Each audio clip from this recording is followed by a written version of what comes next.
So, welcome back to Dogshala Dental Squad. So, in our mission MDS, we are going to see about autoimmune disorders. We'll do a rapid revision on autoimmune disorders now. So, what all autoimmune disorders we'll see in this are Sjogren syndrome and systemic lupus erythematosus. So, let's just go with Sjogren syndrome first. So, as you all know, it is an autoimmune disorder, of course. And what it affects? It affects exocrine glands, right? So, Sjogren syndrome affects exocrine glands, mostly salivary glands and the lacrimal glands, and the etiology is unknown. And the symptoms include the main three Ds: dry mouth, dry eyes, right? And fatigue, joint pain, and swollen glands. So, these are the important points you have to remember. The clinical features of Sjogren syndrome. Xerostomia is the oral feature that we see, and caries, because there is reduced salivary flow, there is increased chance of caries in the patient. And fissure tongue as shown in the image here. So fissure tongue, which is characterized by dry, red, and fissured appearance. Okay, three appearances we'll see: dry, red, and fissured appearance is seen on the tongue. Then mucosal formation, sometimes retention cysts may be seen because of blocked salivary gland ducts. Okay, so this is one more point you can make a note of. Okay, this is one more point. And candidiasis, when coming to candidiasis, it occurs due to the innate autoimmune disease that the people are having. Okay, and this is due to impaired oral and defense mechanisms in the patient. Okay, it is not that it has to be associated always with Sjogren syndrome, but it may occur. Okay. Then coming to systemic lupus erythematosus. It is also a autoimmune disorder, but it affects the connective tissues throughout the body. So it here also there is a complex play of genetic, environmental, and hormonal factors including in this. And the symptoms include fatigue, fever, joint pain, skin rashes, and organ involvement.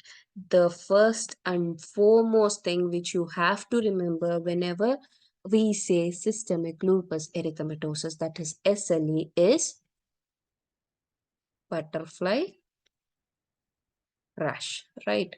So, butterfly rash is the very important finding that you have to keep in mind whenever there is SLE. Then, oral lesions, what are there? Oral ulcers will occur. That oral ulcers are recurrent, painful ulcers which are occurring on lips, tongue, and buccal mucosa. And then, swollen and dry lips are seen in this also. And cheilitis is seen, that is cracking of lips corners. Dental erosions. So this is one more important finding. Dental erosions. Why? Why? Because there is gastroesophageal reflux disease associated with the lupus erythematosus, which shows as dental erosions in patients, right? Then periodontal disease, because of reduced immune function, the patients might face periodontal diseases. And there is one more important term you have to remember, that is lupus pernio. Lupus pernio, these are also the skin lesions only. Okay, so these appear on lips and face, especially the facial part. How they appear? They appear as red, raised, and tender patches. Okay, this is one more important feature of lupus erythematosus that you should remember. Okay, so these are the things around it. And coming to the same features. So apart from, we have discussed butterfly rash, how it's looking in the patient, right? So, and apart from that, we have pleural effusions, heart problems. So it might affect kidneys, arthritis may be seen, Raynaud's phenomena may be seen. So these are the important clinical features that you can see in systemic lupus erythematosus. And coming to the oral cavity, you can see the periodontal issue here, and how the buccal mucosa is here, and the lesions over the palate, right? So these are the important features, important clinical features you have to remember. And coming to this lupus pernio, I've said you, right? The raised red patches, how it appears? It appears like this, you can see, right? Then we'll see The management. So the management for both is like, since for especially for Sjogren syndrome, because of dry eyes and dry mouth, dry eyes we can use the eye drops for treating the dry eyes, and for dry mouth we can give them artificial saliva, lubricants, and we can do some dietary modifications which help in stimulating the salivary glands more, and also antifungals can be given. So okay, so this is for both like lupus and um lupus and sorry Sjogren's we can do for both. And especially because there is xerostomia, for prevention of caries, we can use fluoride and regular dental hygiene. And apart from this, the underlying symptoms should also be treated. Okay, it depends upon the symptom that the patient is showing. Okay, so these are the important points around these two diseases.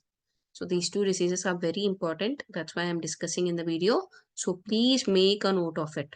And coming to the question here, a 50-year-old woman presents with dry mouth, dry eyes, and recurrent parotid swelling. So this is one more important clinical feature which appears in Sjogren syndrome. Okay, so this also you have to keep in mind.